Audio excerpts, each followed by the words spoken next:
নমস্কার, তোমাদের সবাইকে সানা স্মাইল এডুকেশন সেন্টারে স্বাগত জানিয়ে আজকের ক্লাসটি শুরু করছি। আজকে তোমাদের সঙ্গে আলোচনা করব তোমরা যারা সপ্তম শ্রেণীর থার্ড ইউনিট টেস্ট পরীক্ষা দেবে তোমাদের জন্য রায় ও মার্টিন প্রশ্নবিচিত্র থেকে আজকে সমাধান করব সপ্তম শ্রেণীর ভূগোল বিষয়ে মডেল নাম্বার 6 অর্থাৎ 6 নম্বর স্কুলের যে সমস্ত ছোট ও বড় প্রশ্নগুলি আছে তার সমস্ত প্রশ্নের উত্তরের সমাধান করে দেখাবো। চলো দেরি না করে মূল বিষয়ে যাওয়া যাক। দেখো স্কুল 6-এর দেখো সঠিক উত্তরটি নির্বাচন করে লেখো। একে আছে পৃথিবীর কক্ষপথটি হলো উত্তরটা লিখবে উপবৃত্তাকার, অপশন বি।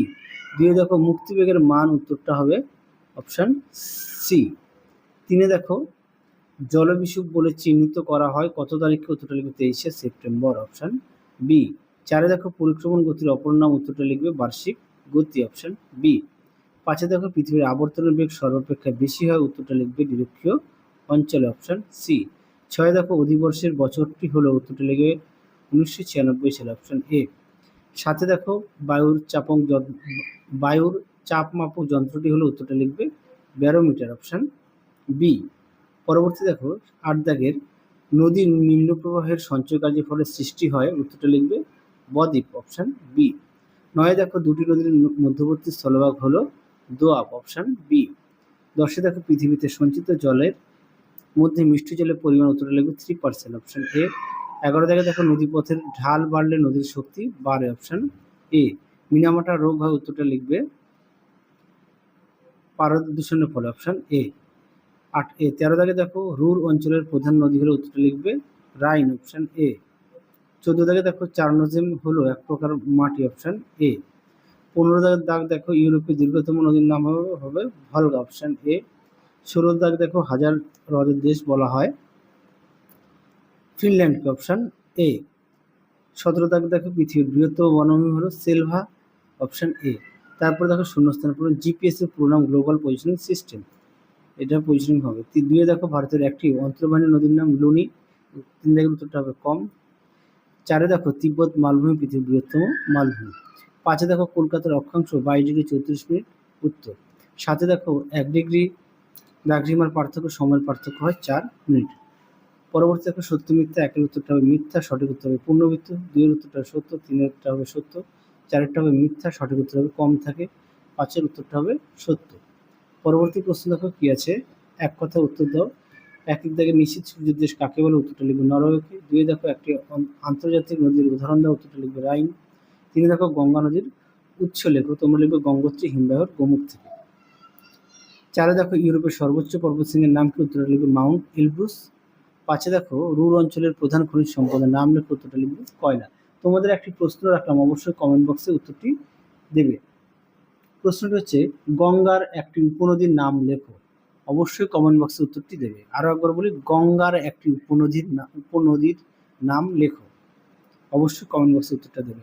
5 দেখো নিচের প্রশ্নগুলো সংক্ষিপ্ত উত্তর দাও, প্রশ্ন মান হচ্ছে 2। 1 দেখো প্রশ্ন আছে ছায়াপথ কাকে বলে, দেখো প্রশ্নের উত্তরটি, দেখো উত্তরটি এখান থেকে এই অবধি লিখবে। তোমাদের আগের ভিডিওতে সাজেশন দেওয়া আছে, তোমরা যারা এখনো দেখোনি আমাদের প্লে লিস্টে গেলে সাজেশন পেয়ে যাবে। পরবর্তী প্রশ্ন দেখো 2 দাগের দ্রাঘিমা কাকে বলে, দেখো প্রশ্ন উত্তরটি এখান থেকে এই পর্যন্ত লিখবে, দ্রাঘিমা কাকে বলে। পরবর্তী প্রশ্ন দেখো কি আছে, জিপিএস এর দুটি উপকারিতা উল্লেখ করো, দেখো প্রশ্ন উত্তরটি এখানে বেশ কিছু দেওয়া আছে, তোমরা এখান থেকে যে কোনো 2টি পয়েন্ট লিখবে। তোমরা অবশ্যই ভূগোল বিষয়ে পাঠ্য বই খুঁটিয়ে পড়বে, শুধু ভূগোল নয় সমস্ত বিষয়ে পাঠ্য বই খুঁটিয়ে পড়বে, পাঠ্য বইয়ের দিকে অবশ্যই গুরুত্ব দেবে। পরবর্তী প্রশ্ন দেখো উপনদী কাকে বলে, এটা তোমাদের পাঠ্য বই থেকে পড়বে, পেজ নম্বর হচ্ছে 50। দেখো উপনদী কাকে বলে দেওয়া আছে, এখান থেকে এই অবধি লিখবে। উদাহরণটা দেখো, পেজ নম্বর হচ্ছে 50। পরবর্তী প্রশ্ন দেখো কি আছে, জল বিভাজিকা বলতে কি বোঝো, এই প্রশ্নের উত্তরটা পাঠ্য বই থেকে দেখায়।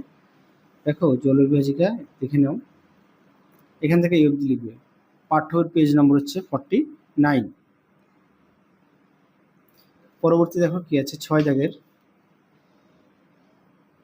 কি আছে, নিচের প্রশ্নগুলি সংক্ষিপ্ত ব্যাখ্যামূলক উত্তর দাও, প্রশ্ন মান হচ্ছে 3।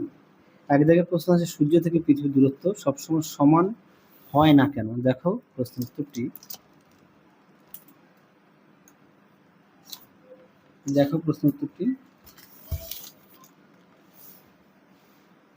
দেখো অনুরূপ প্রশ্নটা দেখো, উত্তরটি তোমরা এখান থেকে লিখবে, এখান থেকে লিখবে।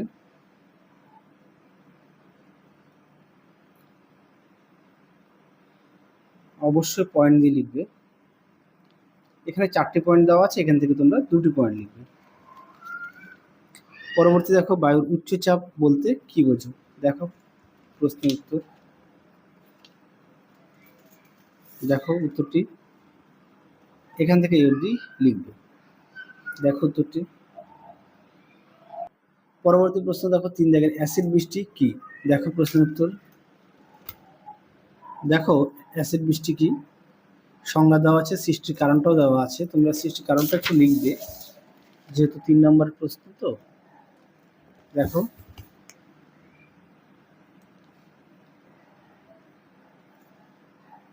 একটু পয়েন্ট দিয়ে লিখবে। পরবর্তী প্রশ্ন দেখো কি আছে, ইউট্রিফিকেশন বলতে কি বোঝো? এটা তোমাদের পাঠ্য বইতে দেখায়। দেখো প্রশ্নের উত্তরটি এখান থেকে এই অবধি লিখবে। পরবর্তী প্রশ্ন দেখো, পরবর্তী প্রশ্ন ছিল স্তেপতৈগা কাকে বলে? এটা তোমাদের পাঠ্য বইতে 127 পেজে পেয়ে যাবে। হ্যাঁ, আমি আর দেখালাম না, যেহেতু পাঠ্য বই প্রত্যেকের কাছে আছে। পরবর্তী দেখো, সমচাপ রেখা কাকে বলে?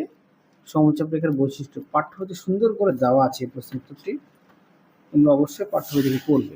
দেখো সমচাপ রেখা কাকে বলে, এখান থেকে এই অবধি বৈশিষ্ট্য দেখে নিও। পেজ নাম্বারটা দেখো পাঠ্য বইয়ের। পরবর্তী প্রশ্ন দেখো কি আছে, 2 দাগের অক্ষরেখা ও দ্রাঘিমা রেখার বৈশিষ্ট্য লেখো। খুব গুরুত্বপূর্ণ প্রশ্ন। দেখো প্রশ্ন উত্তরটি। আচ্ছা, তোমরা পার্থক্যটা দেখা, আমি এখান থেকে তোমরা তৈরি করে নিয়ে লিখবে। এছাড়া পাঠ্য বইতে দেওয়া আছে, তোমরা সেখান থেকে পড়ে নিতে পারো। দেখো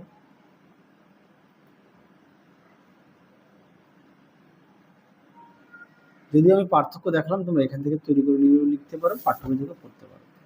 পরবর্তী দেখো 3 দাগের জল দূষণের কারণগুলি লেখো। দেখো প্রশ্ন উত্তর। দেখো জল দূষণের কারণ, দেখো প্রশ্ন উত্তরটি। দেখো অবশ্যই তোমরা পয়েন্ট দিয়ে লিখবে। এছাড়াও তোমরা তোমাদের পাঠ্য বই থেকে পড়ে নিতে পারো। প্রতিটা প্রশ্নের পাশে পেজ নাম্বার দেওয়া আছে, দেখে নিও। পরবর্তী দেখো 4 দাগের রুর শিল্পাঞ্চল গড়ে ওঠার কারণগুলি লেখো। এই প্রশ্নের উত্তরটা তোমাদের পাঠ্য বইতে পেয়ে যাবে 128 পেজে। আর আমি তোমাদের সহায়িকা থেকে দেখাই। দেখো সহায়িকা থেকে আমি দেখাই।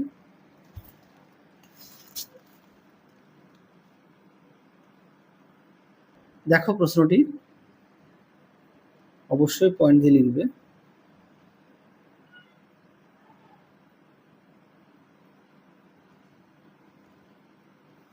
এই পর্যন্ত লিখবে। পরবর্তী দেখো কি আছে, পাঁচের পোল্ডার ভূমি কি? পোল্ডার ভূমি কিভাবে তৈরি করা হয়? এই প্রশ্নের উত্তরটি তোমাদের পাঠ্য বইতে 134 পেজে পেয়ে যাবে। যেহেতু পাঠ্য বই প্রত্যেকের কাছে আছে, সেই কারণে দেখালাম না। তাহলে চলো আজকের মতো এখানেই সমাপ্ত করছি। আবার দেখা হবে খুব শীঘ্রই তোমাদের পরবর্তী ভিডিওতে। তোমরা সবাই সুস্থ থেকো, ভালো থেকো। আজকের মতো টাটা।